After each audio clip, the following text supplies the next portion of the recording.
First of all, I thank everybody. In spite of the strike that you are getting, it's very sad because there was a lot of response to this lecture by Professor Sanil. And but unfortunately, the strike was, fortunately, declared on a short notice. I don't know how you can declare a strike a day before. But somehow we could manage to get this space for this lecture. It's a small crowd, but the small crowd is always good, I find, for philosophy. Because I think for us, like for me and for Sanil, it's more personal, and philosophy has to be personal, as Nietzsche said. Okay, this is our third colloquium, and first of all, I'd like to thank Professor Sanil, who agreed to speak upon in this third colloquium on a very interesting subject in the framework of theoretical philosophy. And Professor Sanil needs no introduction, and I'm sure there are many students, especially in the philosophy faculty, who regularly attend classes in IIT Delhi. But I have a long and personal acquaintance with Professor Sanil. He was my senior in Toronto Engineering College. So when I joined Toronto Engineering College in the 80s, 83, he was a well-known figure there in the literature. So in fact, the CET in Toronto was well-known for poets and literature and film circles, if not for engineering. So Sanil was, Sanil published a lot in Malayalam, so the essays, particularly on poetry. And I mean, I knew him at that time as someone who has written a wonderful essay on Sachidanandan, so the renowned Malayalam poet. And after the engineering, we all left engineering college and also the profession and did philosophy. And Sanil did PhD in Kanpur. I went to Germany for a PhD in philosophy. So after the PhD in Kanpur, Sanil joined IIT Delhi, and now he is the professor in the Department of Humanities and Social Sciences. I met him in the 90s while studying in Center of General Studies here, and after 20 years, we are again meeting at the same place, and finding it an interesting constellation, spatial and the temporal. So, today in the third colloquium, Professor Sanil will speak on theory, intelligibility and intensity. So there's a small mistake in the title that I posted in Facebook, theory, comma, no, it's not theory, comma, theory, and it's about theory, intelligibility and intensity. And as it's given in the abstract, and I'm so sorry, the abstract was posted quite late, in fact, day before yesterday. And this paper explores the relationship between theory and experience. Theory is often seen as either explaining or interpreting experience. Theory renders experience intelligible. It makes sense of sensible experience. However, theory with an emancipatory intent may explore a different relationship with experience. It intensifies experience. So these are the 2 points. First of all, theory either explaining or interpreting experience, and it renders experience intelligible, but at the same time intensifies the experience. And it's a very interesting observation about theory. And well, I think it's also in the same framework of like our first colloquium by Sarukai, and also the discussion with Sarukai and Gopal Guru on theory and experience. And I hope most of you are quite familiar with this discourse here in JNU.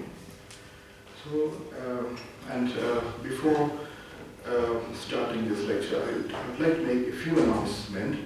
There will be 2 more colloquia soon. On 26th, Professor G.S. Sahota from University of California, Santa Cruz, will deliver a lecture on Walter Benjamin. It's on language translation theory. And then in first week of April by Prof. Nakamas, that's organized by Satya, and on shelling. So this will be posted soon in Facebook. So, Professor Sanil, so we would like to invite you for this colloquium.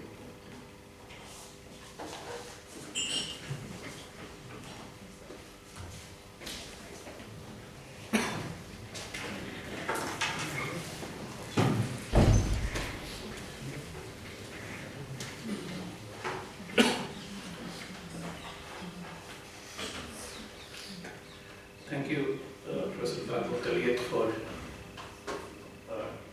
giving me a chance to be part of this, to speak in this colloquium. I've been a part of it by listening to this.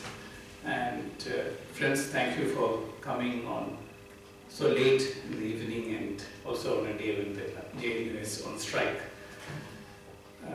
And those of us who actually speak to philosophers are used to much thinner crowd, so it's a great surprise for, at least for me. And also it's very happy to see friends who have always supported once, thinking by being with us when we discuss these issues. So I have opted for this topic partly because of a certain link it has with the previous two sessions which we had here with Sundar and Gopal. And when the discussion, I think around 5 or 6 years ago, I think in one of the hostels we had a discussion on the content of their book. This is the first time when Sundar, Gopal wrote an article and Sundar wrote a reply. And the thought which I want to present here today is something which we discussed it then. Then I thought maybe it is an occasion once that we had a debate on some of the issues which raised about theory. Maybe it is, I thought this is an occasion where I could present that view. It's basically about what do we mean by theory, right? And what is theory's relationship with experience.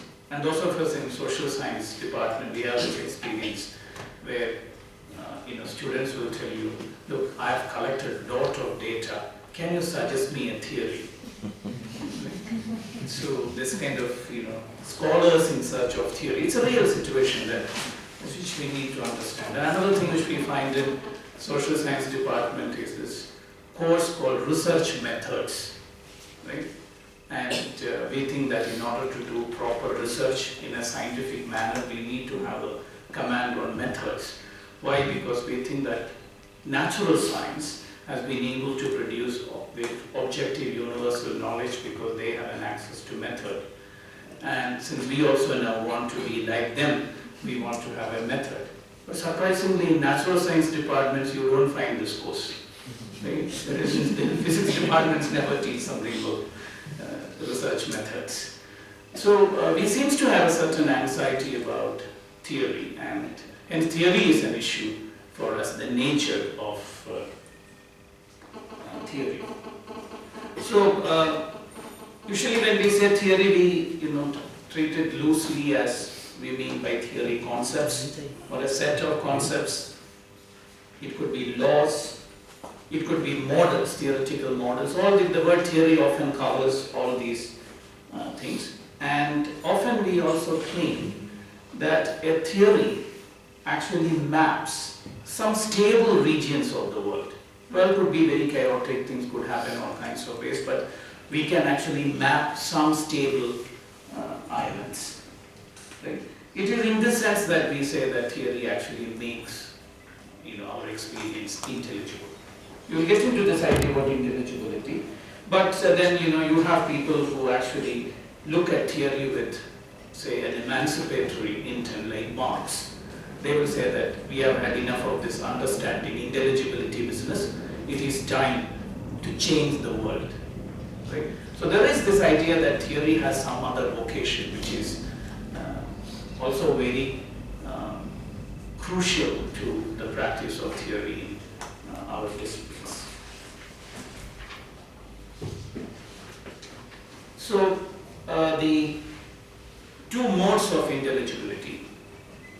which we could take one of them natural sciences and other perhaps social sciences. In natural sciences, we often say that theory explains. Right? That's what theory does. It explains the world or phenomena. And what does an explanation involve? We could say that explanation involves some general laws, like laws of nature, from which you can actually derive certain conclusions, which that conclusion can be tested.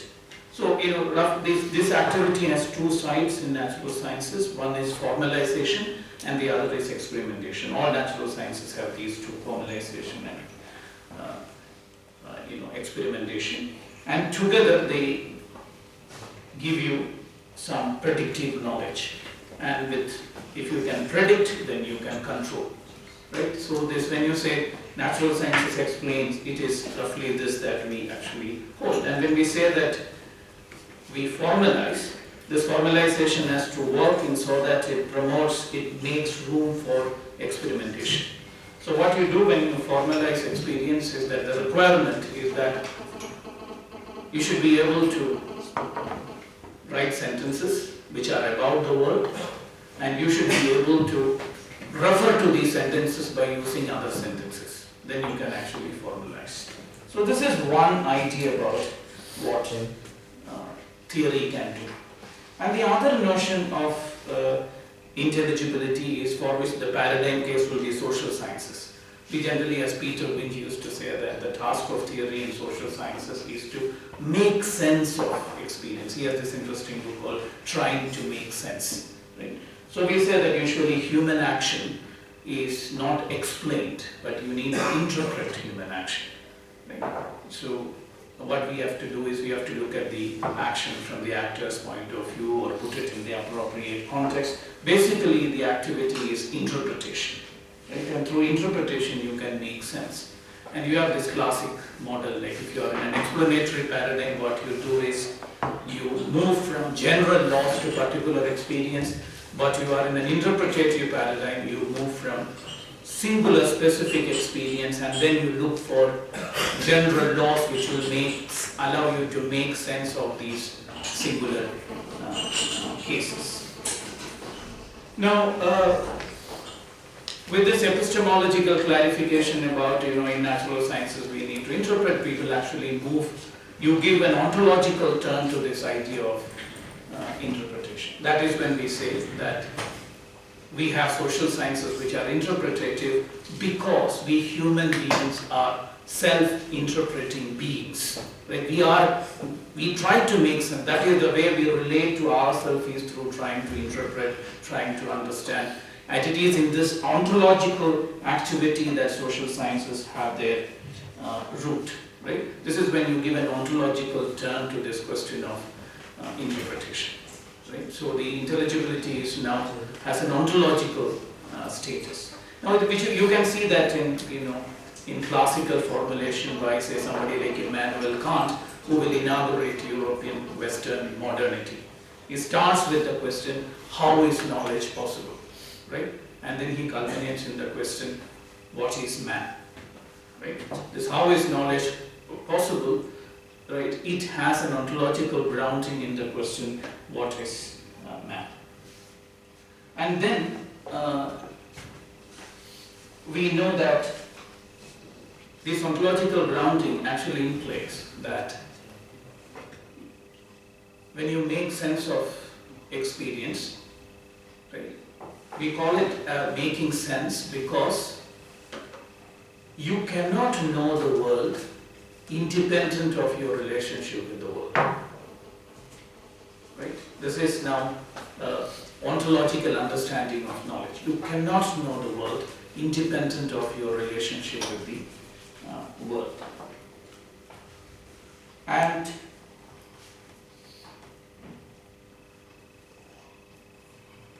so once you take this ontological turn, that is all your knowledge processes are,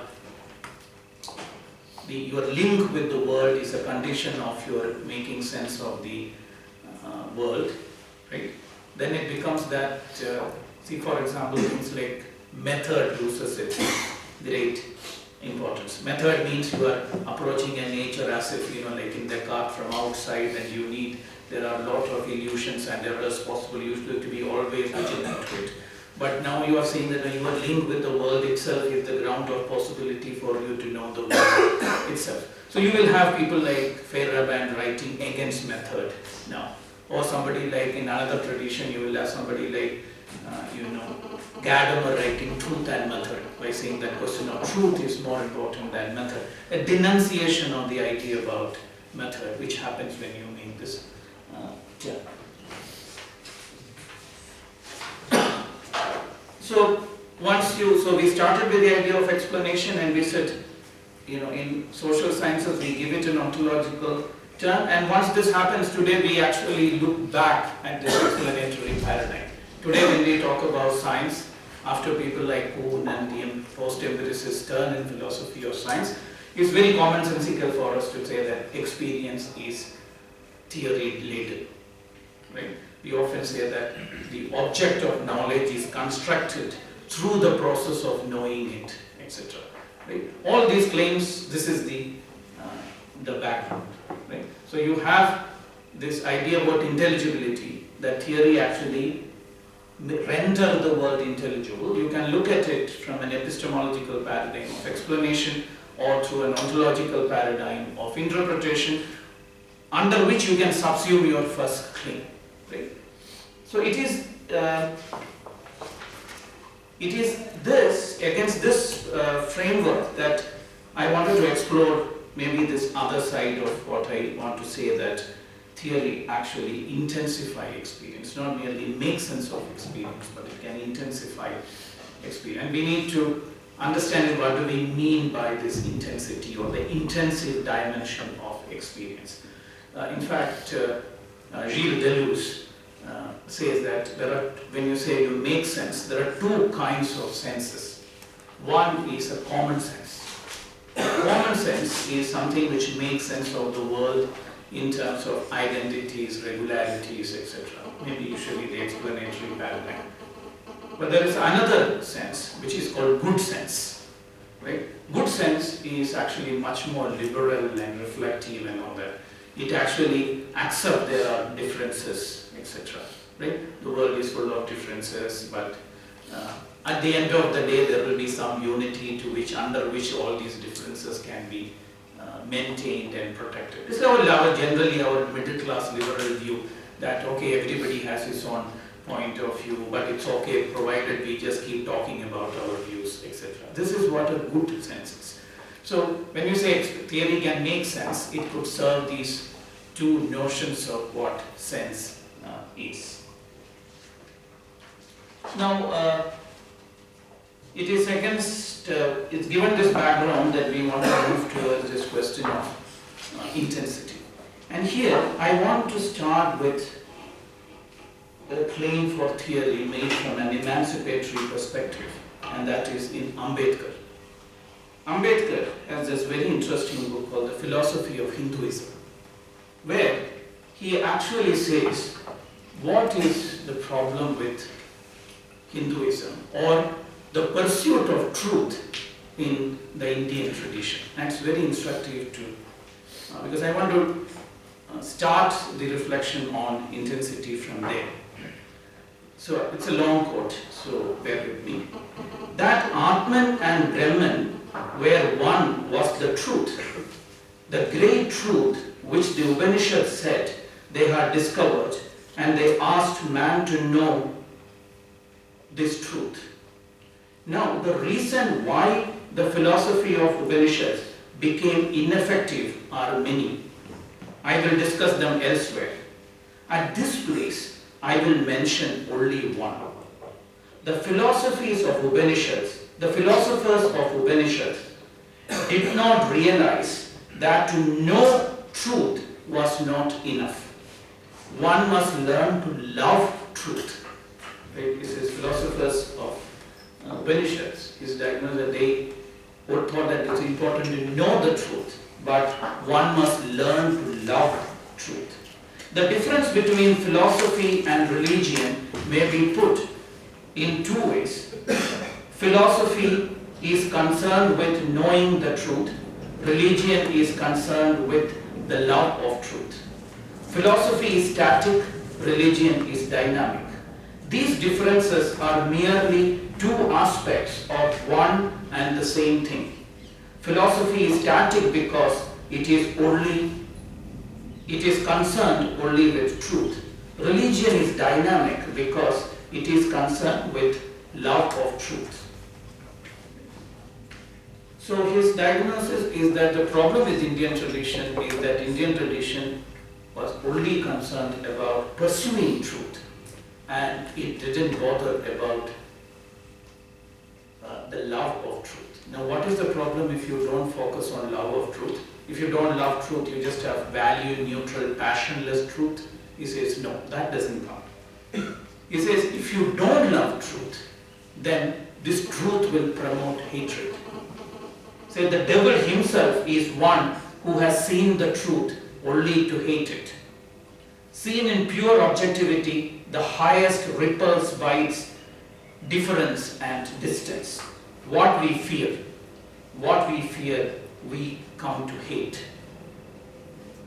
Now, Ambedkar's diagnosis is that one is in Indian tradition we didn't focus on the love of truth, and if you don't love truth, then you don't have an option about, okay, then we just have pure truth. What we'll have is that the truth, because of its difference and distance, will actually promote hatred. In other words, he diagnosed things like caste difference, right? In this hatred promoted by truth.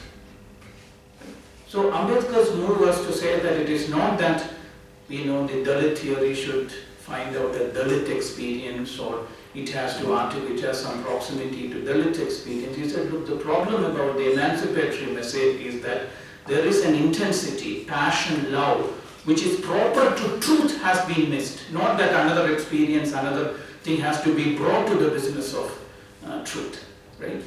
And if not, there is immediately a danger of a negativity acting on it by turning it into hatred.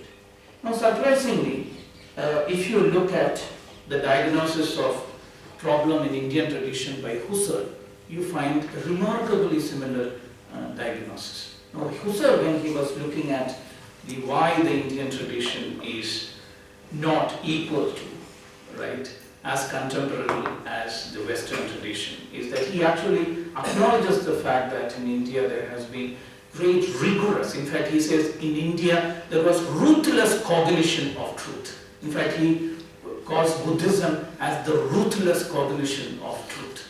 But still, he says India never had science. India never had geometry. Why? He says in India, truth did not become a human stance. It didn't become something which will impinges on human life. As we know that Husserl's idea about why that the Greek had geometry is not because of any method, not because of any, they have some secret, access to geometrical essences, but because a community of truth seekers was possible. An open community of truth seekers was possible, or it could inform, right? It could in some way energize, right, the practitioners of that truth. And he said in India what happens is this ruthless cognition of truth was always in certain local communities. The issue is not that local communities has some agenda or anything, but it just couldn't break free of that local community. So we could see that, so both sides, both in Ambedkar and in Husserl, there is this idea that what is wrong with theory as it is practiced in, say, ancient India is that it is missing the passion for truth. So how do we actually think about this passion for truth? Now we all say that we need to have, and philosophy is actually defined as this love for truth. We always tell our students and each other that we have to have this great love for truth, we need to have curiosity, we need to have desire for truth. But we don't find in philosophy a theory of the love for truth. There's only a theory of truth. Because we think that the theory of truth will render this love for truth transparent. If you actually understand what truth is, in some sense it implies what love for truth is. In other words, this love for truth, right, doesn't propose any independent or specific issues. Now, and this is what people like Nietzsche, or in our contemporary times, Foucault, was worried about. What is the connection between desire for knowledge and knowledge itself? What is the connection between desire for truth and truth?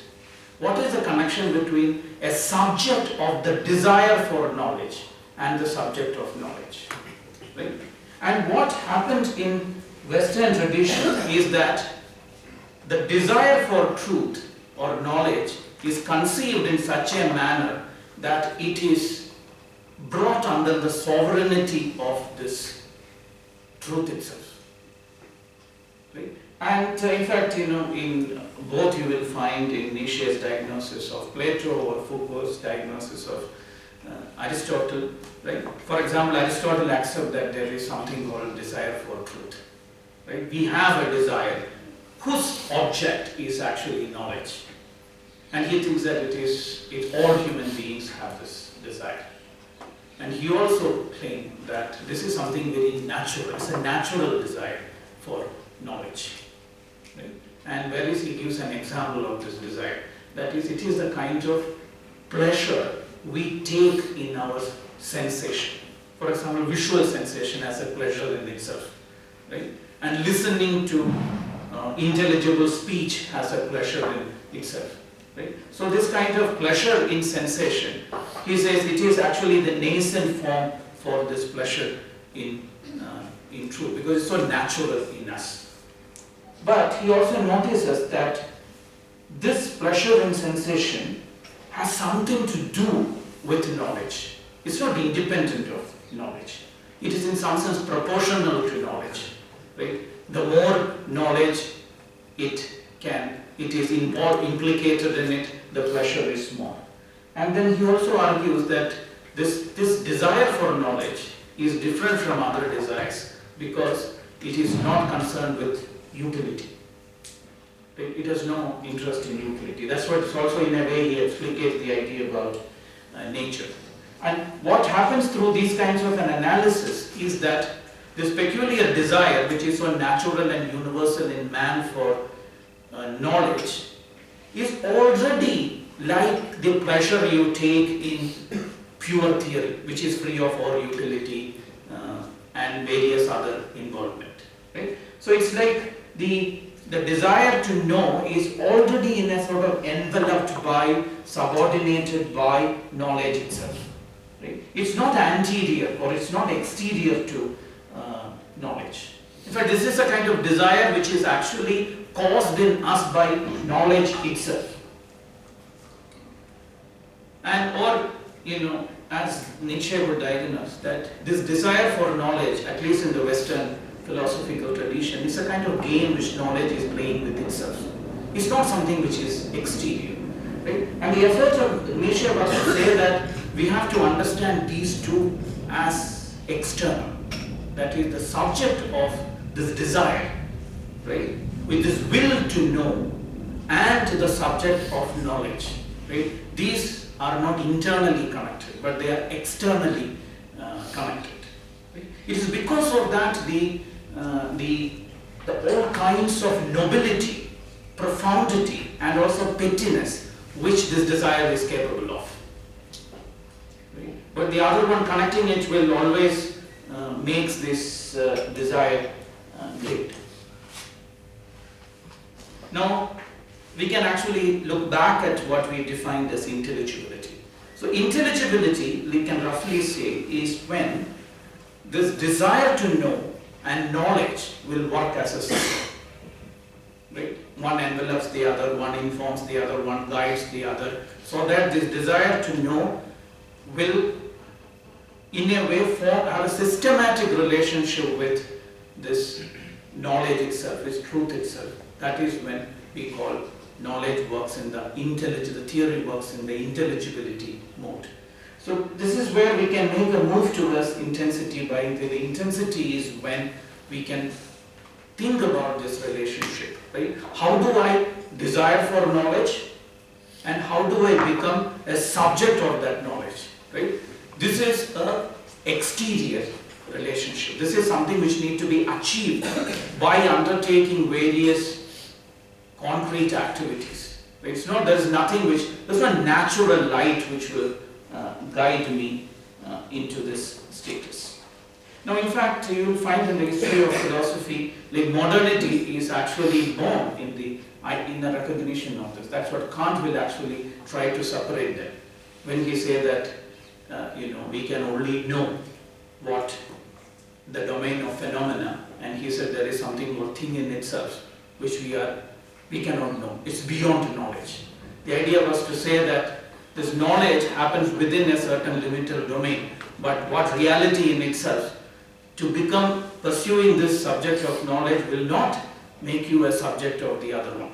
But this recognition we will find is not that he will be able to pursue it to its limit, but a series of compromises will be made. But we could actually see in all great thinkers a kind of intimation of this insight. Now, if you take modern two major projects in modern thought, you could say one is critique, as you find in Kant, the other is positivism. But both you will see actually knows about intuitively this difference. Like critique will always say there is limits to knowledge. We can only know within certain limit. You can't know beyond that. Right? Whereas positivism will always say, let us give up the beyond. Right? It's all a matter of knowledge. This idea about subject of something else, truth, which is not part of knowledge, doesn't make any sense. Right? So let's have only this notion of knowledge. So in a way, these ferocious enemies, they both had this insight that here is a problem. Right? And you will find radical critiques like, again, Nietzsche and Foucault make good use of it. There is a very scandalous statement in Foucault where he says, I am a happy positivist. Right? Where he is saying that, look, I perceive the difference between what does it mean to be the will to know, the subject, the will, right, to know, and the question about the truth which you invoke, right? I know the difference, right? And hence I can now deploy certain notions of knowledge without connecting it with fully aware about this distinction. For example, you will find in Nietzsche that you often complain about Nietzsche's biologism. Nietzsche uses knowledge from science and biology, physics with absolute carelessness. And we think, how can a philosopher, he can just take it. And this is what a happy positivist is. He has a certain other way of dealing with knowledge. And it is when Foucault, Nietzsche is the most naive, that he is the most radical critique. Right? And this allows you to do this.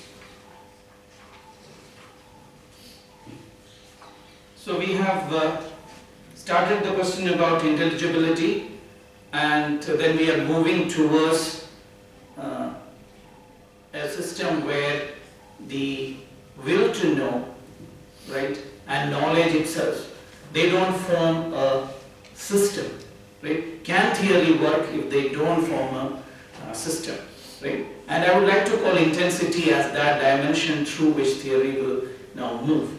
Now, this again allow me a few minutes of maybe a little bit of technical talk, because you will find actually a very interesting analysis of intensity in Kant. Right? In Critique of Pure Reason, this section called Anticipation of Perception. It is something which our usual discussions about, Kant as this master thinker of intelligibility, we often miss out this question about intensity. Kant actually makes a distinction between extensive magnitudes and intensive magnitudes. I'm sure those who are, some training in thermodynamics would know the difference between extensive magnitudes and intensive magnitudes. For example, length or mass is extensive magnitude, right? if I cut 1 meter, I get 2½ meters. Whereas density or temperature is an intensive magnitude. If I cut 50 degrees centigrade iron rod, I don't get two half thing, right? The thing is preserved in it. And if I actually put two material media in the two different temperatures, they don't add up, they actually averages. Right? They may not become added. So these are the two different. So in the case of extensive magnitudes, you will find they add up. Right? Whereas in the case of intensive magnitudes, they don't add up. Now, usually in traditional theory, this theory two magnitudes, people recognized it and often thought that the real distinction is in the case of intensive dimension, it is indivisible, it has a certain continuity, etc. And Kant's major contribution to say that this indivisibility, continuity, etc. are also shared by quality. So you have the quantitative dimension which might add up, and then you have a dimension which is the dimension of quality, and the intensity is a third dimension. Right? Intensity shouldn't be thought of as quantity or quality. It seems to be ontologically primitive than quality or quantity. For example, color, you will say it is a quality, even though it is, it actually behaves like density or temperature. So that's why he made this clarification that the magnitude, you can think about quantitative, qualitative and intensive. Right? Very often when we talk about social sciences, and there is this talk that we are actually doing qualitative studies and some natural sciences are doing quantitative studies, etc. But the Kant's point of view was, he was diagnosing a domain of magnitude which is intensive, which is actually even prior to this quality quantity distinction. And in fact, he also defines it in a peculiar way. He says intensity is when a multiplicity is thought not in terms of 1 but in terms of 0. Right? He says it is multiplicity thought in approximation to negation. Right? It is when a multiplicity is thought with respect to a 0 degree. That's where it is not quantity or quality. Right? There is a certain way of relating to multiplicity of experience with reference to a 0 degree. Now, in other quality and quantity, measurable quantities, we often think about them with reference to a unit. Right? This is what called a unit of measurement. Right? We often measure by thinking about a unit of measurement. But in the case of intensity, it is measurement without a common measure. There's no unity, there's no unit measurement with respect to which you can actually measure it. You do measure it, but it doesn't, and this measurement is with respect to a degree 0, right, into which you will actually perceive. In fact, you can, this idea about magnitude without a common measure, it's a very interesting discussion. Often we ask, for example, to measure length. You have the standard meter kept in Paris. Is the standard meter kept in Paris is 1 meter long? Right, is that question make sense?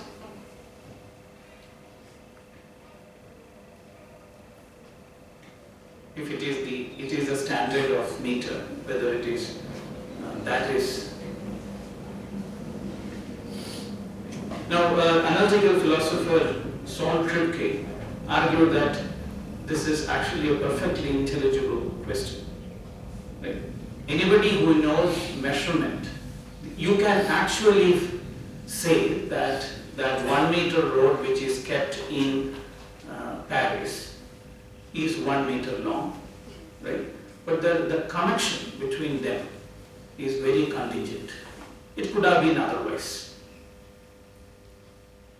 Right? In fact, this could be seen as a way of an entry into this question about intensive magnitudes. Now we can actually specify this question of intensity. One is it is a measurement without a common measure. It is a way in which our multiplicity, the sensory experience is an opening to us a multiplicity. But this multiplicity is not that it is just imposed on us, right? In fact, when we take in the multiplicity, we can actually think about this multiplicity. You can take it by reference to a certain emptiness, certain zero degree. Right? This is a way in which, say for example, you have space, right? And in that space, you find things in the space. Now, you cannot think, perceive any object without it being in space, right? So then it's not that everything is given to us in some spatial coordinate, right? There is a certain way in which you perceive things as if it comes and fills in the emptiness of space. When I perceive an object, phenomenology will tell you I always perceive it against a certain background, right? To make sense of something is to perceive object against this background. Now Kant is saying, no, when you actually perceive an object, you actually perceive it against a 0 degree, right? It is almost surging in and filling the space of this emptiness, right? In other words, things are there in the space in a certain real relationship, right? There's a real opposition. It pushes something and standing there, right? So that force is something which you perceive as part of my perceptual relationship. So anticipation of perception is that I can anticipate things coming and fills up this empty space as if by an act of force. Right? This is part of our perceptual engagement. Now, you can actually specify, some of the other contemporary thinkers who had actually thought about this intensity dimension will be people like Whitehead, people like Deleuze, right? So they will say the intensity has certain moments we can explicate. For example, the intensity always involves some kind of an inequality, right? And this is an inequality which needs to be affirmed. For example, you can think about a physics where you look at differences, inequalities, but you always try to say that they always reach an equilibrium point. Right? Now, then you are not actually perceiving them in the intensity dimension. You perceive the intensity when you relate to experience by totally affirming this, inequality. And this intensity is always expressed in some extensive magnitudes. Like the space is always a space in which occupied by other things. Right? So what is the 0 space? You can't just see emptiness as such. It's always, right? This empty space is always populated by some object or the other. So this intensity is always expressed in some extensity, right? But you can think about this extensity as through which this intensity is actually neutralized, it is brought into equilibrium. Other way of perceiving intensity would mean that this extensity is actually enveloped by the intensity, and this extensity envelops the intensity. Now, this is something which verbally it might be difficult, but if you look at the history of painting or the history of physics, you will find people pursuing this insight. But look at the simple example of something like depth and distance. What is depth? Depth, one would say, is an intensive dimension. But all depth is actually some distance, right? But then we know that, a depth is something which is enveloped by the intensive dimension of depth, right? But then when you notice that, when you also realize that this distance, as you find the distance in the work of, say, Cezanne, right? You will find that this distance is actually a distance which any shift of it can actually change everything. Right? In other words, this extensity in a way is implicated in that intensive dimension of depth. Fully accepting that a depth always have to manifest as some kind of length or otherwise. Right? The difference is not one of a figure background relationship, but this is constitutive of the figure-background relationship. So we could also say that intensity is imperceptible, like the 0 degree, but it is fully given in the domain of the sensible. That's what we could say that it is. You cannot perceive it because it's not something which is given. It is that in terms of which anything which is given to your sensory perception is given. So let me just quickly summarize some of the characteristics of this intensity dimension. We said intensity involves, and it is prior to quality and quantity. It involves a certain inequality or difference which is not cancelled, right? And this intensity is always expressed in some extensity, but it envelops and is enveloped by this extensity, and it is imperceptible, but it is totally couched in the sensible domain. Right? So this is what it would mean for us to relate to this intensity dimension of why this is. Usually when we think about intensity, we think that it is some 100-watt bulb which is placed close to my face. Right? That is the kind of idea we have, something which is too much for me to bear.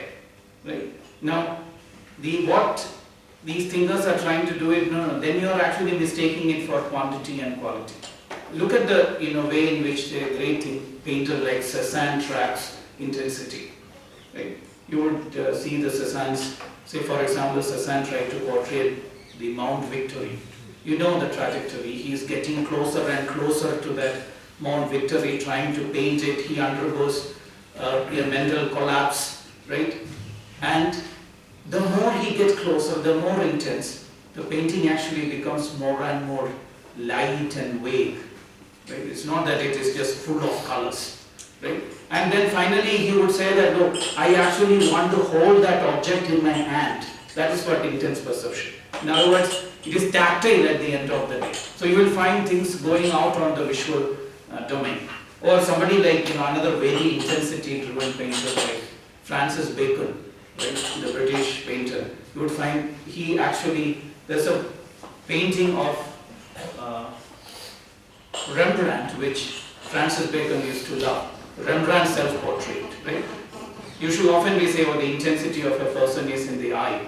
And you have early portraits of Rembrandt with really intense eyes. But there is this painting which Francis Bacon used to like to us. This is a very old age painting of Rembrandt where there's hardly any eyes. There is just blocks of flesh on his face. Right? And you find that that is the most intense painting. Right? So intensity, we need to sort of think about it by looking at a dimension which is a bit more prior to quantity and quality. And the negative dimension of intensity is absolutely impossible, as we said, that degree 0. This is a kind of primordial negativity which informs our engagement with experience. This is what even Nietzsche was trying to say, that this love for truth, right? There's no love for truth unless we give room for hatred, pettiness, all these things about, or basically the idea about struggle.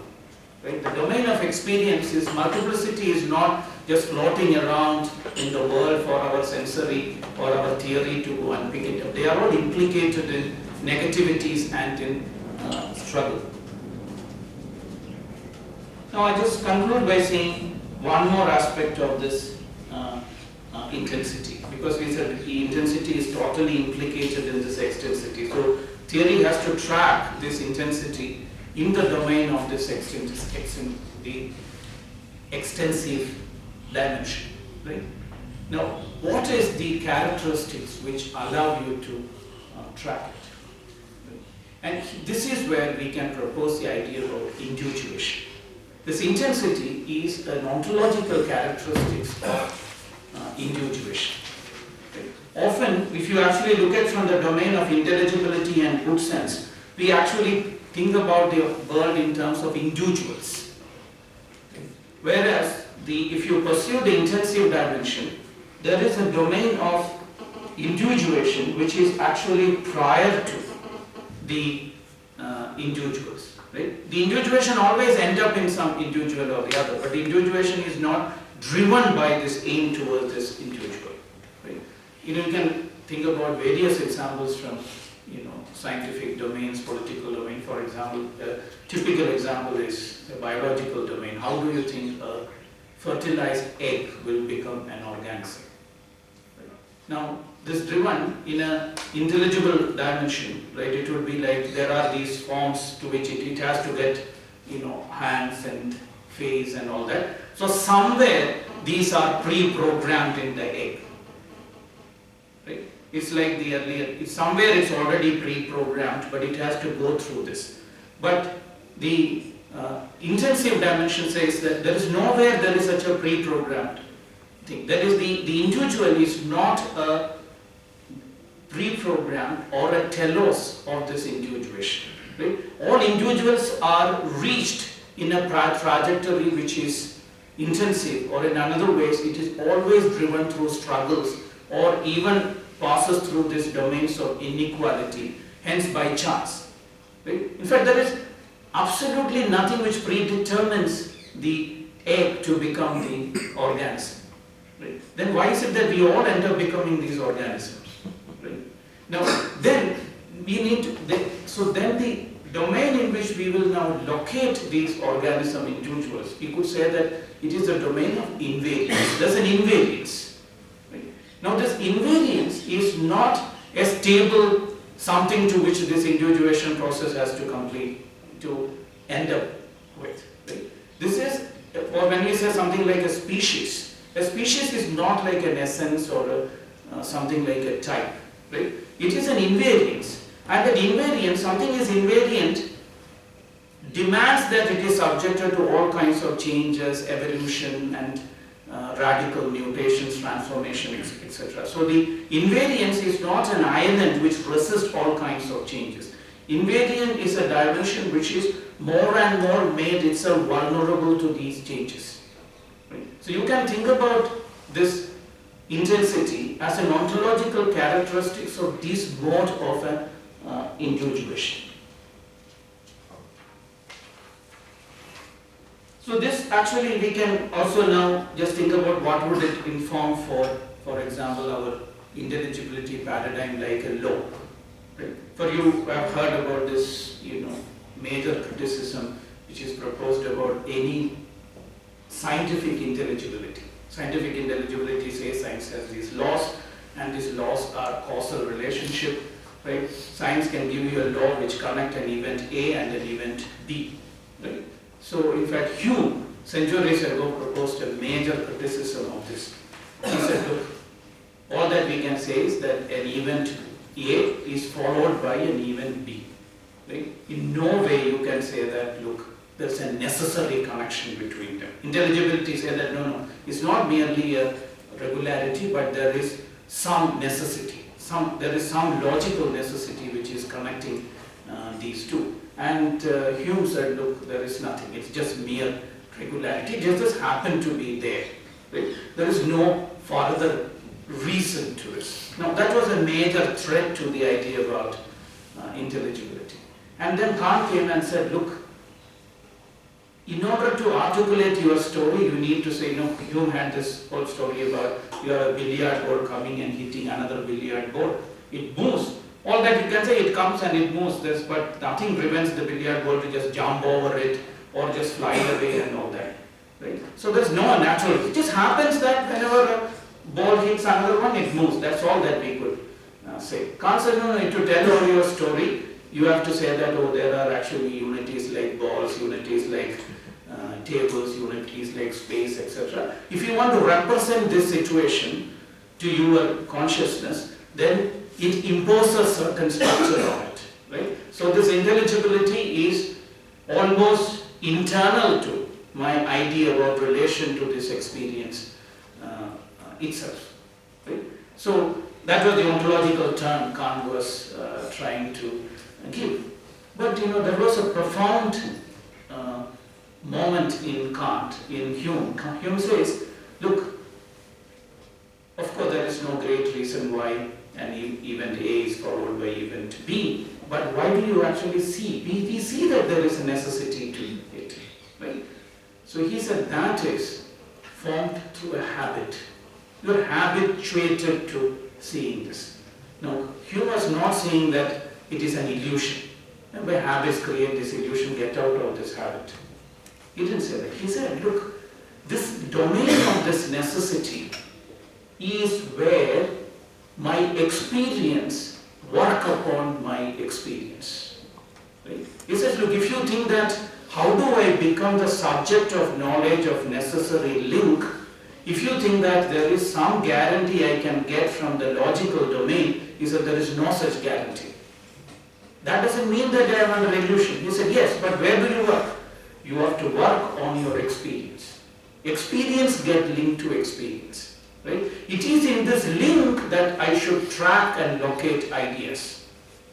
Right? Ideas are when these various experiences are working on me, and to become a subject of a belief is something when I actually proceed through these experiences and they individuate into these ideas and necessary laws, etc. That is the work I have to do. He said, look, it is wrong to think that no, there is some way in which, right, in which some guarantee will do it. No. This individuation has to be pursued purely in the dimension of my experience. And you have another thinker from the other side, which in philosophy we often see that they are all warring individuals. But Descartes would say, no, you have to pursue this, you can pursue this individuation purely in the dimension of thinking. Right? If I want to think individuation, I have to individuate myself purely in the dimension of thinking. Right? Another pursuit of these intensities. Right? So empiricism was actually, Hume was trying to say that, look, this intelligibility, don't think that when I come to know about a law in the world, it makes the world intelligible to me in any way. No. What actually happens is that I become a subject of a belief. That's an internal work I undertake by linking my experiences. Right? So that way empiricism was a great philosophy of the intensive dimension of experience, just as,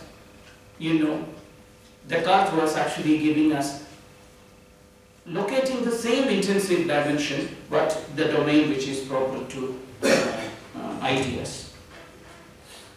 And so we started with the question about how the subject, the desire for knowledge, right? And the way it gets connected to the question about the subject of knowledge and keeping these two external to each other, right? And our discussion about intensity was to just come up with an ontological dimension where we can make some clarity about it with respect to experience, right? And then we come to the end about this Hume's take on natural law to say that the idea that there are natural laws, idea that there are these kinds of laws actually doesn't give us any grip on something, okay, everything is changing, there are some stable islands which we can be comfortable. What actually, these are sites where we are tracking this intensive dimension. In no way they are actually negating any chance or anything, right? So it is the way in which these laws are trajectories through which a mind is individuating itself. Right? And it is because of this that philosophy often has great valorizing the problems and not solutions. Right? In some ways it actually puts our students really disappointed. You tell this philosophy class, oh, here there are only problems, don't get any solutions. They said, look, then why are we wasting time doing this? Right? But the philosophy is trying to say that there is a certain way in which every solution is actually running away. Right? Whereas there is a certain way in which a thinker has to individuate himself in this thinking dimension, right? And you have to keep that inequality open. That is the dimension of the problem. But of course, as this can only be expressed by giving various solutions, dissatisfaction, etc. And sometimes we want to ensure that we don't get into, philosopher needs some really peaceful time, so that he wants to ensure that he will not slip into solutions. That is why philosophy often starts with paradoxes. Right? Paradoxes ensures that, look, even if I am a bit careless, I will not jump into the comfort of solution. So it is in the domain of paradoxes and problems that philosophy actually pursues this intensive dimension of experience. Right? And this is actually a dimension which is open for the theoretical engagement.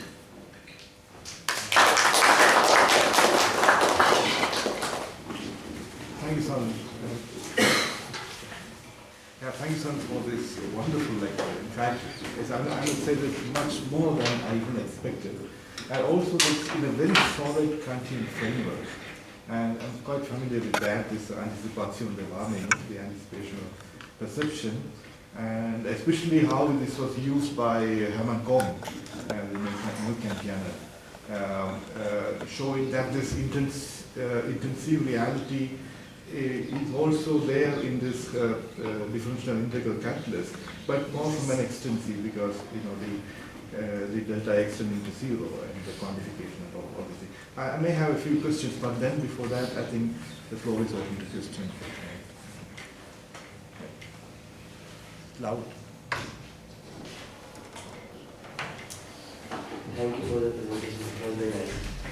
I have one question. When you were quoting Ambedkar, when he is differentiating between philosophy and religion, he is comparing that Upanishadic philosophy is more about quest for truth, valueless quest for truth, impersonal, and religion is about a love for truth.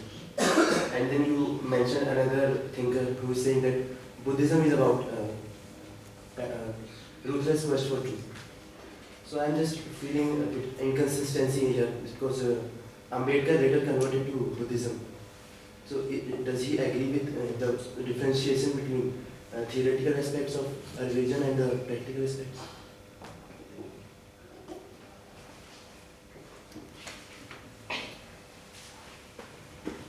Yeah, I think the problem you diagnosed is a serious one, but that wasn't my focus. Right? I was trying to say that these both actually locates the same problem.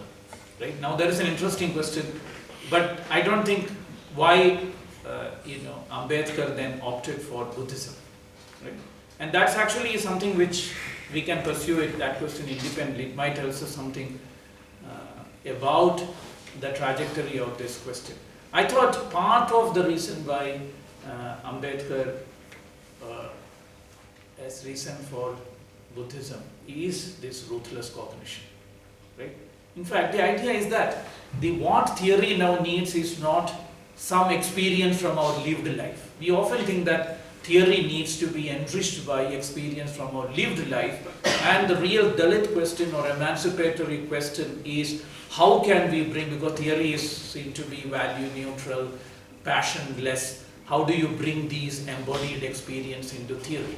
But I go to Ambedkar, because Ambedkar is not talking about it. He said, look, there is an emotion, intensity proper to truth.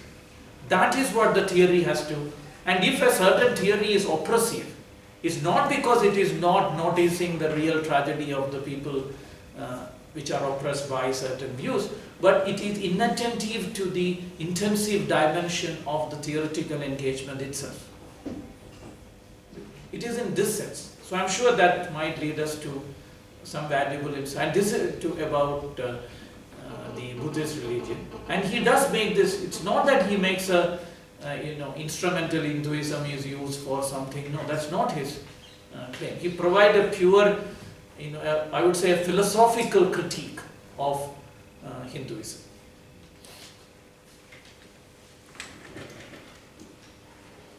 So it was a wonderful presentation. And closing remarks which you said that philosophy is about knowing the problems, it doesn't offer solution, but yeah, in the opening remark you said that philosophy, the religion is dynamic and philosophy is there something stable, something unchanging. Now, this very argument can be turned on its head because religion has certain, religion lives in the historicity of the thing. And if I concentrate on the fuzziness of the Indian tradition, then the philosophy itself has been very dynamic. There are different schools of philosophy, and to present truth as something which is available on the counter would be defeating the very definition of truth. How do we define it?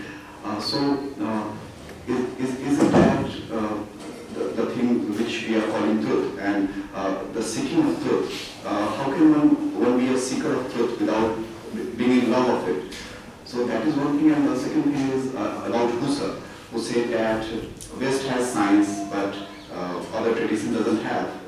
I mean that I can't totally agree with his proposition, because that we would be offering science on a platter to the Western society. And science, if we leave aside the normative definition of science, then the philosophy, what we call darshan also in Indian tradition, Bharatiya darshan, Indian philosophy. So that in itself would constitute of a particular kind of science, even if we want to see it from normative definition of science. So that I thought that there can be disagreements with what Husserl said. Thank you. Yeah, I also share your disagreement with both Ambedkar and Husserl. Okay? Ambedkar says philosophy is static, religion is dynamic, and Husserl says something about the history of science in the West and in the India. I'm sure we can disagree with both of them, right? But I was just making a point about the diagnosis they provide.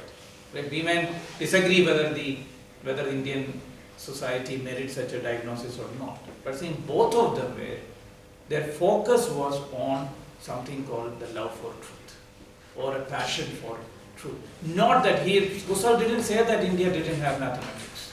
Right? He said, look, there are rigorous astronomy here, rigorous mathematics. He said, but we think that it's not systematized. Why is it not systematized like geometry? Right? And he's not invoking, in origin of geometry, he's not invoking that, okay, in the Greeks they had some access to some method, or they had some direct perception of some geometric essences. No.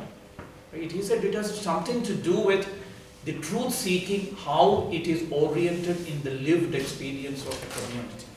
Right? He said that is what the issue. So he, in phenomenology, tried to make sense of this intensity in terms of the lived experience in which truth seeking is anchored, right? Which takes its energy, etc. So at least there is the similarity of diagnosis. That's all. I entirely agree with you that we shouldn't immediately accept the details of their argument at all.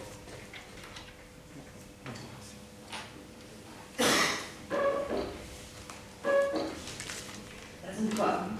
Okay, it does work. Thank you, Sanil. Your last, the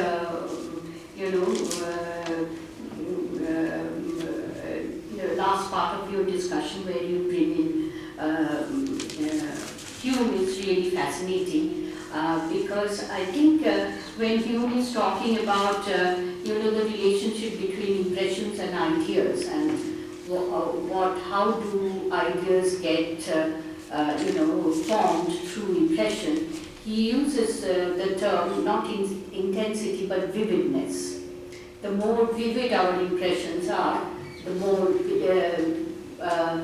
I think he may have even used intensity in some context, but certainly vividness of impressions is something he talks about, and one wonders whether Kant, had this idea from Hume or not, maybe or may not be, but that's not the point.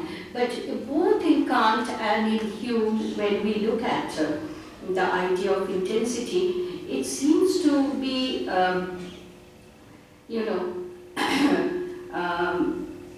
operating within the domain of our sense experience. When we look at an object, what are the things that we immediately hits us when we are, perceiving an object.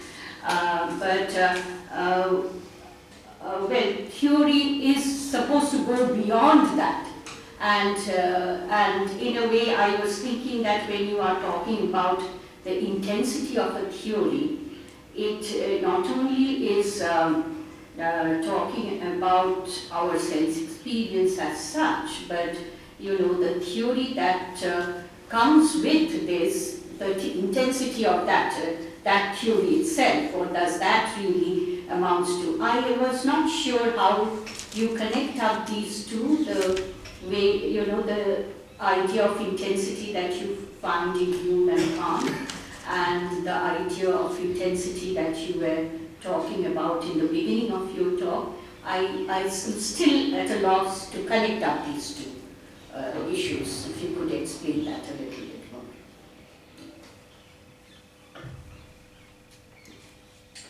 Yeah, that's a very demanding task, because I myself have been operating with rather impressionistic connections. But I think it's really worthwhile to make that link. Right? So the intensity is now a dimension through which theory has to move. Right? The theorists have to move. Right? So that's the general picture. Right? So in that sense, there is a link between this intensive dimension of experience, magnitude, and a theory which is now trying to track, right? Because the theories, then the issue is, what does it mean to be a theorist or a subject of such knowledge? Right? That task is different from what does it mean to be the subject of theory as we understood in theory making things intelligible. There are two different tasks for a theorist to perform. And this is for me what Hume was trying to say. What does it mean to take experience seriously? See, one way, a very vulgar way to describe this is that all ideas just are floating in the air unless they are grounded in experience. They are not valid. Now, when you say something like that, we are actually saying that the agenda is actually set by the ideas, like they have to be validated.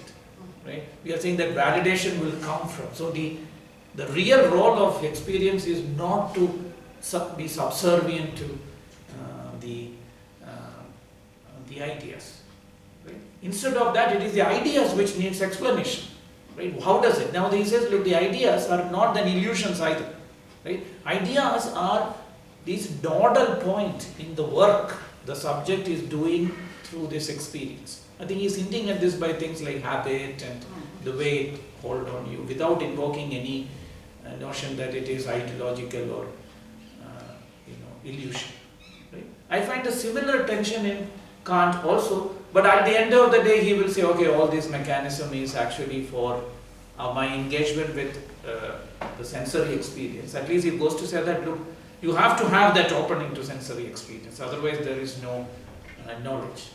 Right? But then when it comes to the intensive dimension, he said, okay, that is really not brought into the domain of knowledge, right? Because that may not be put into the unity of concepts, etc., because it involves some amount of negativity, right? There's a kind of vanishing point, there is a negativity, zero, etc. So it is not, right? Basically he says, okay, I cannot really tell you, all that I can tell you is that if you want to have knowledge, you have to be open towards this multiplicity of sensation, right? But he says, don't ask me why this is such a multiplicity. Right? I cannot give you a genetic account of this multiplicity, right? Why this multiplicity is multiplicity which can actually be known by my theories. I can't really give you a genetic idea about this multiplicity, right? He says it's just a human situation. If God doesn't have to be subservient on this multiplicity. Maybe God has an intellectual intuition, right? So he doesn't need senses to know it. But then he makes the entire thing a human predicament. That is the human ontology of, is because we are no human being, and my limitations are as a human being are the condition of possibility of my knowledge itself. Right? So there we, finally the whole thing is to serve our intelligibility paradigm. But I was just trying to hint that maybe in anticipation of experience, there is a attentiveness to something else, right? In which I wanted to say that maybe a very great thinker is, if you think about philosopher as somebody who is pursuing these intensive dimensions, intensity, right? Intensity of difference and inequalities, right? And if it is, this is what a philosopher is doing, then we can perhaps locate this in the work of, any great thinker. I just want to ask one question. I think one problem in Kant, as after in the post-Kantian era, that where everything is synthesized to knowledge and truths and the subject from the subject. And Schopenhauer knows that Kant said only things are given, gegeben weiter, so they're given, and that's all. He hasn't extended that beyond that. And I think Nietzsche has gone beyond that. Just like things are given for us to know or to synthesize, even truth can be given.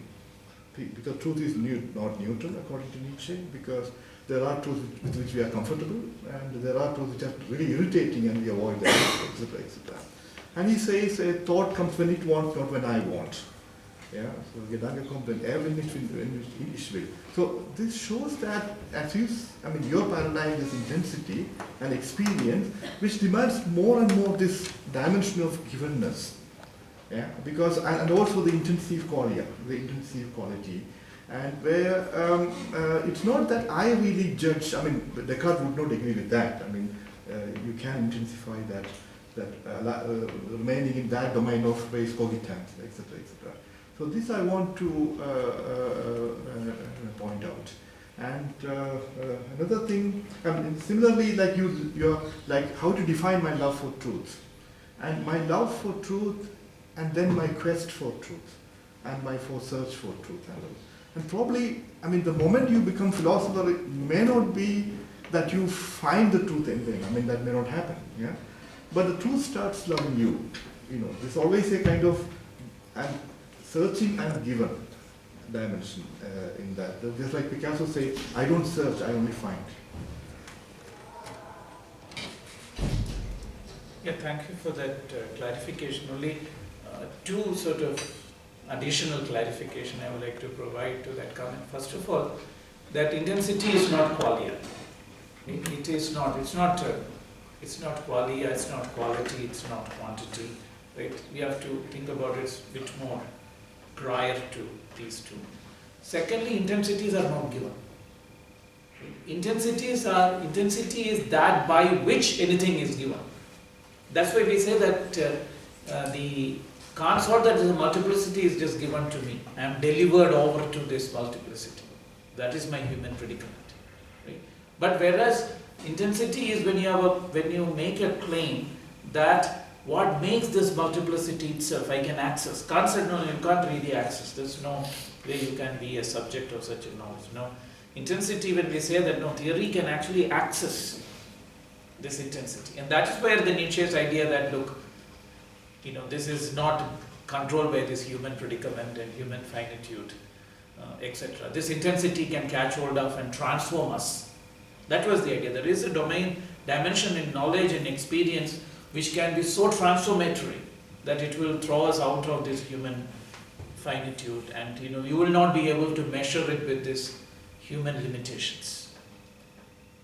I think so. That way, that's the domain which I will connect it with Nietzsche's. One small thing, but the problem with theory is, the categorically, whether it is the axiom, postulate, is a definition. There is an element of finis, the finality, but not in intensity. That conflicts some sort of, and in a way it's interesting at what you say. Yes, thank you for this very well formulated lecture. Thoroughly enjoyed it. Of course, it was very interesting to listen to this idea of intensity, which has a lot of things of great value there. And what fascinated me, and I was delighted by this idea, Kant's idea of intensity that you spoke of, and you said that Kant's notion of intensity is related to the 0 degree. And now I'm just reminded here of the work by Jean-François Lyotard, a work called Enthusiasm. And that is where he speaks of Kant's description of what was happening at the time of the French Revolution. And he notices that he probably doesn't approve of the revolution, but he says that there's an element of enthusiasm there. That enthusiasm was perhaps, we have to go and find out what it is, perhaps the way Kant saw it as a moment of intensity, a kind of intensity appearing into a zero state of a zero social state, and which kind of manifests as the enthusiasm of the people and so on. So that brings us the question of question that you are very interested in the beginning, the question of the social intensities, and also the question that we pose: how does one speak of these social intensities in relation to time, in relation to history? And because Kant was in this context interested in this is a historical problem, and in fact your concern with Ambedkar had to do with the intensity in the social context, and so if one considers that, can one try and see that there's these appearance of intensity in social context involves not just something formalizable, which of course is also your argument there, but also the breaking of a barrier, crossing of a barrier. All right. That's to say, a resistance that goes over any kind of obstacle, any kind of barrier, and so on. That's the way one can think of social intensity. All right. And so that, of course, can be related to the problem of individuation in the sense of Simondon and what you had spoken of. And then there would be two forces at work. One is the force of, one is what appears as contestation in the domain of philosophy, in the domain of science and so on. Because science and philosophy exists only by way of contestation. And it exists only by way of contestation, as one can see, because there is repression. All right. In the medieval period, Church repressed a lot of knowledge. And later, of course, in relation to that, you have Descartes raising the individual to the tilt, to the skies, and making individual the source of knowledge, the individual's mind. And then you have other, so then the Kant and others in 18th century, Hume, several of them, resisting this the Cartesian idea of reason, which is not subdivided, which doesn't have the problem of human, there's no definition of the human limits and so on. And all those questions come up. And then from end of 18th century onwards, you have the resistance appearing in the form of nationalism, nation and so on. So one wonders how one can translate this notion of intensity, how one can kind of decipher that in terms of these very specific emerging kind of social political intensities. And now, if one speaks, one sees it that, then sees it in these terms, then it is not a positive kind of intensity and individuation. There's a negation involved. All right, and that's exactly what one would see in the context of those who deal with discontinuities, deterritorializations, and so on. So on one hand there's intensity, on the other hand there's deterritorialization or deconstruction and so on, negative element. And I'm not sure how the negative element functions in relation to individuation, because individuation looks more and more of a continuous positive emergence, and one doesn't know how, to what extent negation is at work there, because it's not very clear, Where these philosophers, in spite of the fact that Deleuze was keen on Simondon's work, they're all D philosophers. Negation, an element of negation there, So there's a negative intensity. or negating intensity, if not negative intensity. And so that one can try and compare with the other kinds of similar notions. This is a notion similar to intensity, which you have which appear in the form of force, for example. Searle's idea of form versus force. Searle is the one who brought this idea. In fact, Austin to some extent did it, but then Searle is the one who brought this into the fore in a major way. And the idea of form and force and signification, which is a Derrida reply to it. And you have, in relation to what you spoke of in the context of embryogenesis and so on, and in that frame, you have the Swiss scholar Yuskyu, who speaks of salience and pregnance. All right. Pregnance is again a kind of intensity, because pregnance is an internal pregnance. There's pregnance of the thing you see there, and in the painting there could be, one can speak of pregnance there, which is there's no magnitude there, there's no form there, but there's pregnance, and that's how we relate to people. That's how we relate to the external world, in whatever world it is. And that's slightly a forgotten category, pregnance. So all that has brings in probably biological, political issues to the fore, and that in a way, as far as I can see it, which can stand a little beyond or little over and above the scientific formalisms that we can always try and get, So one might have to keep that on par with the possibility of intensity in the scientific domain. So then one gets probably a better kind of combination, which probably can come from social sciences and other kinds of humanities, as far as I can see. So one doesn't have to be overly dependent on the paradigms of scientificity that we have been always used to. So one might be able to make these two ends come together, or come in opposition to each other and get better results. That's what I was thinking. And I thoroughly enjoyed your talk. Thank you very much. Yeah, thank you, Franson, because it's been very instructive. Maybe some of the strands which we could explore in connection with many of the things which you suggested. Just to make one point, responding to what you said about, as you indicated, my own concern actually ultimately was about how do you think about a philosopher's context? You talk about the socio-political. What is the relevant context for a philosophy?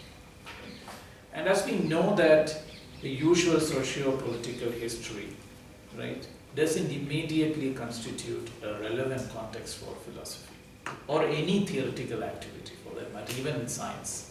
Right? But then the question is not to say that it is context-free. Right? There seems to be, we need to define context in a way which is relevant to these kinds of theoretical pursuit. Right? So what is it that this activity registers? What are the, as you say, the site of contestations in which, say, a desire for truth is implicated? And what is it where is it that a desire for truth, right? What are the other entanglement it is getting into? While being a desire for truth, you cannot just say that no, it didn't reach this ideal. You often say that, okay, here is this ideal it should reach. Is there any external influences which are coming on it? Right? Now we are actually saying that there is some internal way they are connected, so any other aberration we could explain it. But if you connect these two, you actually cut all these internal connection between this desire and the desire for knowledge and knowledge, then we have a better understanding of various traps, various dangers, contestation in which this desire for knowledge can get into. I think if you want to really study the relation between power and knowledge, etc., we need to establish this dealing. Right? Because I think, we had a discussion earlier with Janardhan Ganeti about his argument that, look, all this socio-political reading of philosophy doesn't make any sense because philosophical claims have a philosophical context. Right? theoretical claims have a theoretical context. You cannot just invoke. I think that's absolutely right. But where we need to go, what does it mean to be a theoretical context? And what are the contestations, what are the temptations, pettiness, profundities into which this theoretical claim get into it? Right? For me, this whole intensive dimension is an attempt to get this, so that we could talk about the politics of philosophy, politics of theorization, etc. Right? And this is where questions like this negativity, it's not like negative intensity. Negativity is so constitutive of intensity itself. Right? It has a kind of internal relationship with the degree zero, with the negativity, etc., which we need to somehow thematize this. Right? Only then we get an idea about this contestation, the political domain, the oppositions, antagonism in which it will engage.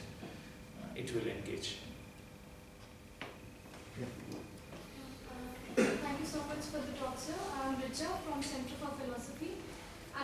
This is just in the context of the second part of your lecture, when you made this, when you were making this remark regarding that we don't find in philosophy a theory in love for truth. We just have theory of truth. I just want to clarify. Yeah. Mike. Mike.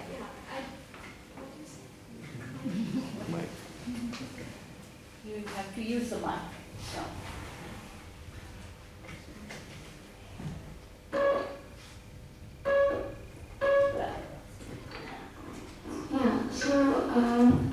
This is basically in regard to the second part of your lecture.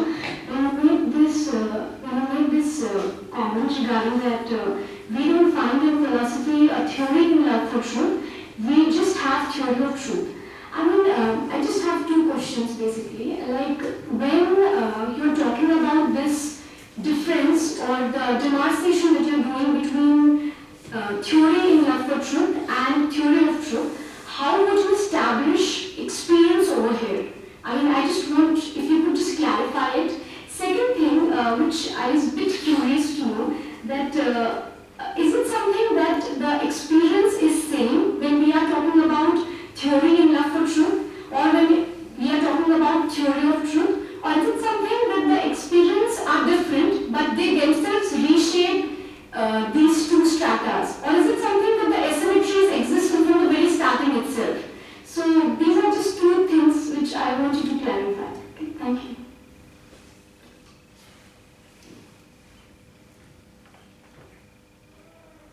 Yeah, so we say that the experience is taken up by this passion, right, which is proper to truth, right? Then what does that passion do with experience, right? We cannot study it by how that truth actually made that experience intelligible. Okay, these are two things. One is that you have a theory about something, right? So you, a theory about, say, some amount of, any system, in a thermodynamic system or something, you have a theory about that. Okay. Now, is that final state, right, really give us what is the way in which that passion, which was driving the theorist, what was the kind of domains of experience which that theory engaged with? Right? Let me tell you, in philosophy, there is philosophy of science, there is this distinction between context of validation and context of discovery. Right? Let's say what is the context of discovery is actually where the experience was engaged with by this driven passion. What does it mean to them? It's another way that, okay, this passion will now, will be tamed and you have theories, we have solutions, etc. Right? And then what comes as a method is, okay, how do I tame my engagement in such a way that I can easily reach this steady state as early as possible? Right? You can think about method in this way. But if you actually, when you read the theory of, say, physics, mathematics, right, that's also the history of art, you find out this is perhaps not the way we can think about this. right? There was something in which when a thinker becoming a thinker, there is another dimension which he seems to be engaging in. Right? Of course, it goes through the history of that practice, which is full of solutions, right? But he seems to be capable of a passion which is not really represented by these end states. I know that I'm making sense of it. Right? In that sense, it's not merely a kind of inspiring, patronizing things to say that no, you have to look for new problems, right? And you have certain solutions, and the solutions have certain inadequacy. You need better solutions. Or history of science, better problems, radical problems. If you think about history of science, history of theory is better problems, difficult problems. Right? Then you have a different perspective on history of this practice. Right? So in that case, we need to say what are they looking for. It's not merely a moral lesson to say that no, we should always be questioning, we should always be opening up new problems. Don't be satisfied with the answers. Right? As if we are saying we need more and more answers. Right? So in fact, some philosophers have actually looked at, for example, people like Hume. Actually, they actually give enigmatic solutions. Right? Because a certain way in which experience is thematized through a problem, right? You cannot have that experience if the problem vanishes, a solution appears there. The problematicity is internal to that engagement. Right? So that has to be sustained through your inquiry. Right? And this is what I meant by, there's a distinction between these two moments. And this is something which is, maybe it's accessible to any practice of truth, whether it's happening in science or in art or in other domains. Yeah, I just want to ask you one question. That's, of course, you're referring to Nietzsche very positively. And in the context of something parallel to intensity that Nietzsche speaks of, which is something which is sensuous force. That's Nietzsche's word. And now his own problem with modern science is that science is devoid of that, totally devoid of that, and he didn't find any solution to that problem. And so he of course critiques modern science along with Christianity and Socratic philosophy, and he's looking for aesthetic alternatives. All right. Now, of course, one doesn't know how one can have a scientific paradigm in aesthetics. Some people tend to have it these days, neuroaesthetics and so on. And I don't know to what extent that would be relevant. And the other philosopher who got extremely or the contemporary philosopher who got disenchanted with the whole paradigm there was Wittgenstein, especially in the earlier work. And because it's the closure that worried Wittgenstein. It's also closure that worried Nietzsche. So there's this worry that there's anxiety that science might actually lead us back to closures. And there's no alternative coming from. Of course, unless we totally discard the traditional kind of perspective on science, traditional perspective of philosophy of science, and fully stick to technology, what might be referred to as a philosophy of technology. Right. Philosophy of technology is no science, no truth. You can do technology without any truth. Right. No truth question doesn't appear at all. You go, make profit, make money, and cheat people if you can, and don't worry about truth. Don't worry about philosophy of science. And in a way, though Feyerabend didn't say that, the result of what he's doing is that, against science, against method. All right. He's saying no, in science there is no method. All right. And that's what the technologists are saying. There's no method. Whether it is Samsung or LG or whatever, no method. You produce a self, and without looking for concerns of humanity,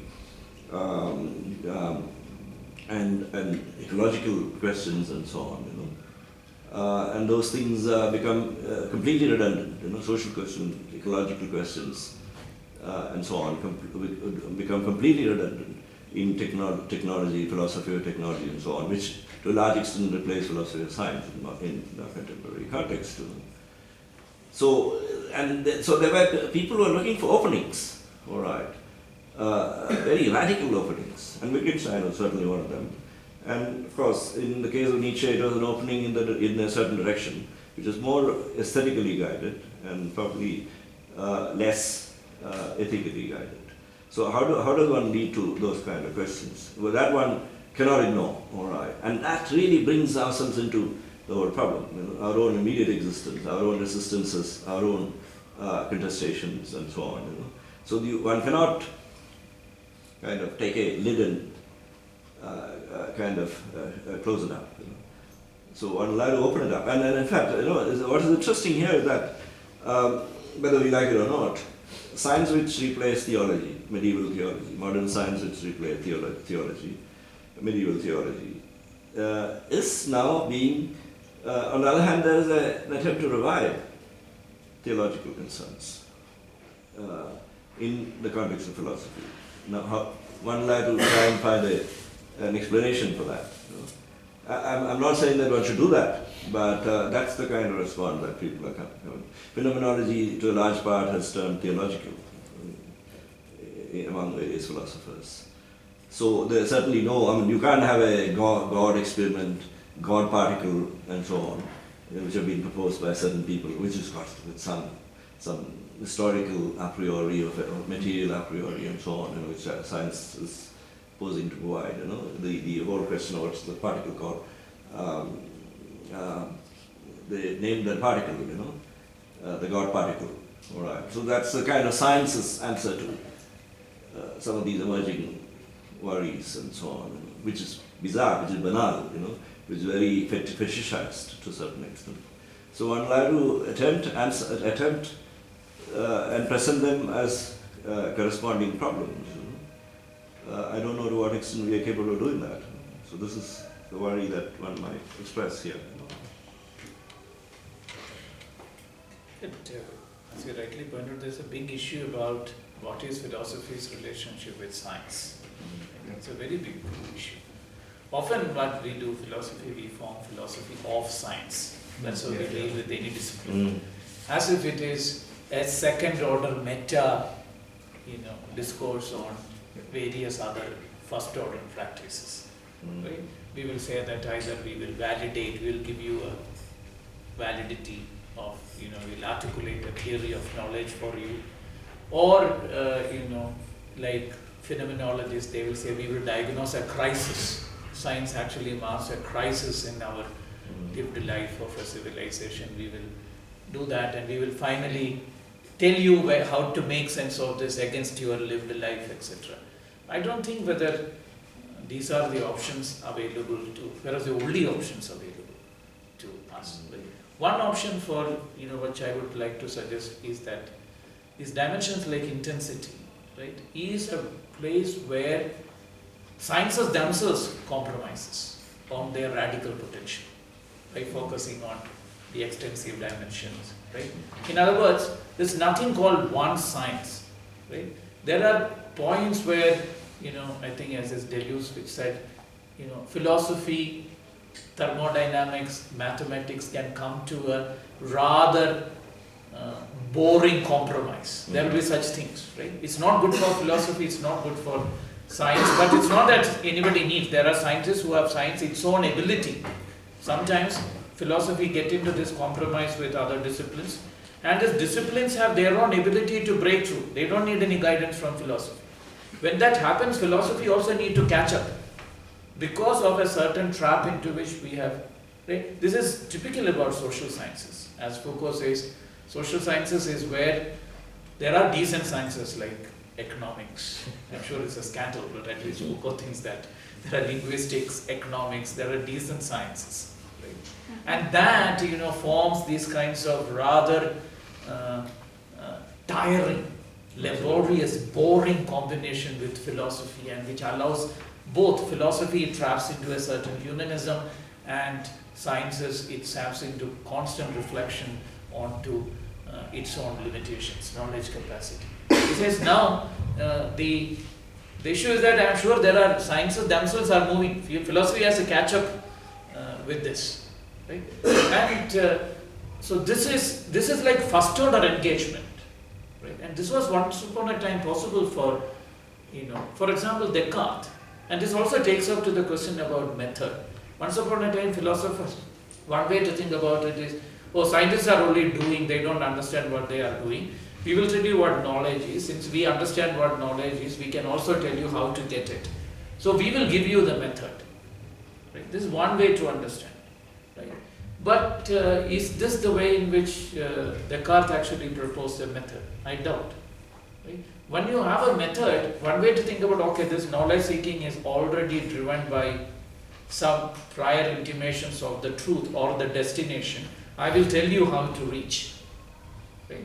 And once you disconnect, as Kant does it, then he said, look, anyway, through knowledge you can never reach truth. So why bother about method? You don't have anything to go, right? You keep feeding on to your own limitations. This activity doesn't need any, just be human being, that's enough for you to become a scientist. Right? You don't need any such guidance. But I think recently there was an article by Shashish Hegde in EPW on method-centric. And this is something which one would like to go back and say, okay, if you say that these are distinct, that is this truth, and it is actually the knowledge desire needs to have techniques. It's an exterior, there's no internal connection. Then method has a serious implication. Maybe then it will be called techniques. They don't give any assurance. They don't give you. It's precisely because you have to access something for which the connections are not internal or pre-guaranteed. Then maybe you need to look for a method. Right? So there is a rethinking about the question about method is also possible. There it is not that when you say, okay, science has a method, hence we learn it. As we know that scientists don't have a method. Right? It's always a risk. You actually do things which will take you there. That's why the scientist doesn't need this prior, they don't have research method course. Doing science and doing this are the same. Right? And that is from where I think we need to learn something about that and see then what is method for social sciences. If method is not a sure way of, method is not attested by your destination. Right? Is there a method if that is the case? That's a contribution of positivism, in fact, to have a scientific method or a research method in other fields. So positivism, that way it is humble. Positivism said, look, method is a matter of scientific research. Right? There is no exterior. Whatever method is needed will be generated through scientific research itself.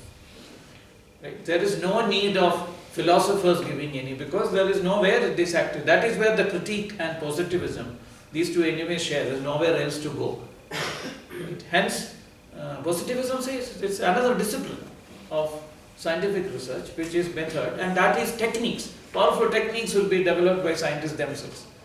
Right? You don't need anything more than that. A good example there is the emergence of positivist psychology, behaviorism. And it was a requirement in the second half of the 19th century to have your disciplines molded by positivist understanding of laws, positive laws. And Foucault saying, I'm a happy positivist, is to criticize those who are interested in questions of meaning and so on. And he said he was saying I'm not interested in that. In that sense, he was a happy positivist. But at that point, when you make a connection between stimulus and response in a mechanical way, that's positivism's earliest contribution in non-natural sciences. It's frightening, and it prevailed.